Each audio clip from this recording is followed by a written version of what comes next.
everything is white.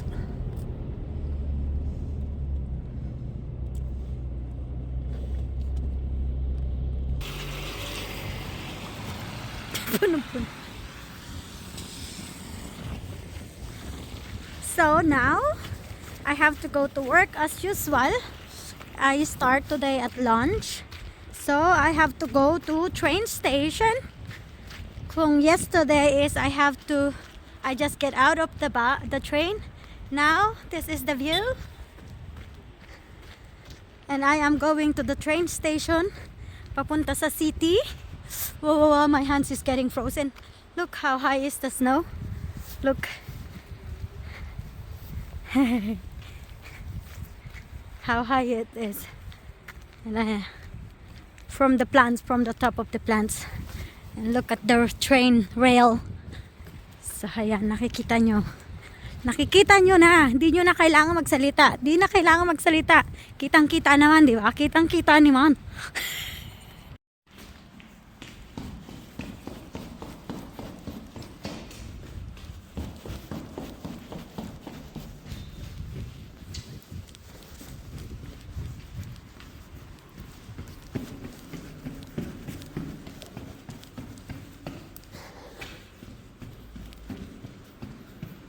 So, ayan. Oh, ayan. Kitang-kita na. Grabe yung snow, diba? So, I have to wait 10 minutes. Grabe, yellow-yellow na naman yung ating daan. So, ayan. Sobra. Okay, guys. Thank you for watching. Bye! So, I'm going to work. Hindi matuloy-tuloy yung aking live kasi kinakat niya talaga ako. So, ipi-video ko na lang. Tapos i-upload ko. So, merong maintenance sa train station, sa railway today. Kasi may mga worker ako nakita. So, ayan, puting-puti ang buong area. As you can see, guys.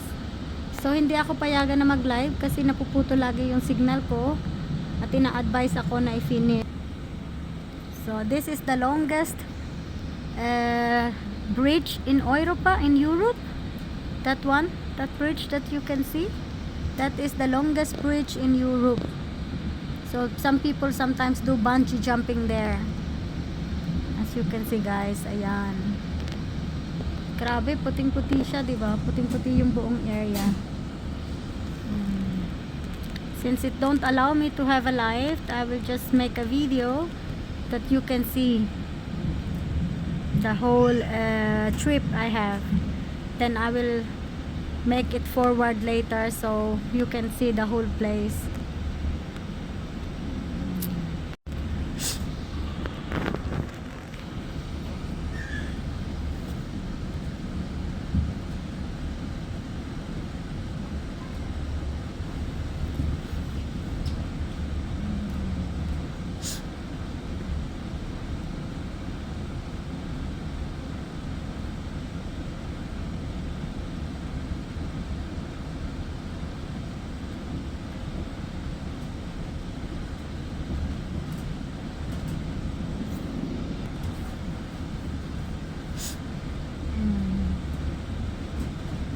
Grabe, ang ganda, diba? So, ayan. Hindi ka mapapagod mag-watch ng view kasi hindi siya nakakasawa. Kahit na puting-puti na siya dahil sa snow, maganda pa rin siya, or mas maganda siyang tingnan. So, nakikita niyo may village sa baba. So, doon may village doon.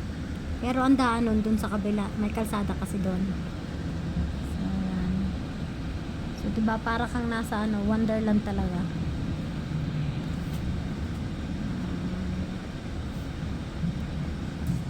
Diba? Oh, ang ganda-ganda niyan dito, diba?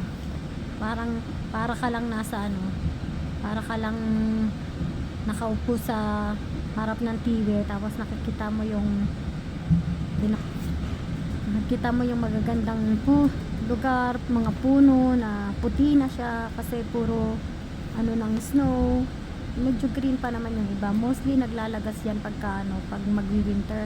Pero yung iba kasi pang malamig talaga siya, hindi siya naglalagas. Tulad ng mga parang pine tree na yan. Pero hindi pine tree ang tawag namin diyan.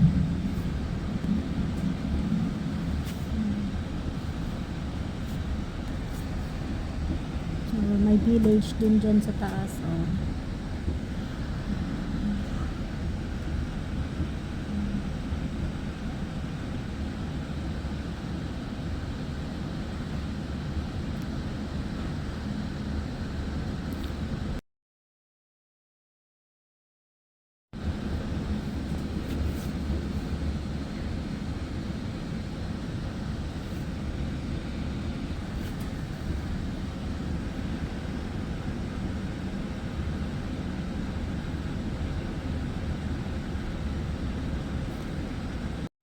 So, ayan, malapit na ako. Nasa city na ako. So, bababa na ako soon. So, ito na yung train station namin. Pero, gusto kong ipakita sana yung view sa labas. Kaso, hindi kita. So, ayan. Nasa train station na agad ako. Madami kasing cut. Kaya, ang bilis ko nakarating sa city. So, normally, from sa amin is 2 minutes drive pababa pag yung boyfriend ko yung nag-drive, tapos hanggang train station ng city, simula sa train station sa Matray is 17 minutes. Tapos maghihintay ako dito ng ilang minutes para mag-wait sa isa pang train papunta naman sa aking trabaho. Pero i-try ko kung may bus. Pag may bus, magla-live ako sa bus. So, ayan. I'm gonna get up soon. Thank you for watching. Bye, everyone.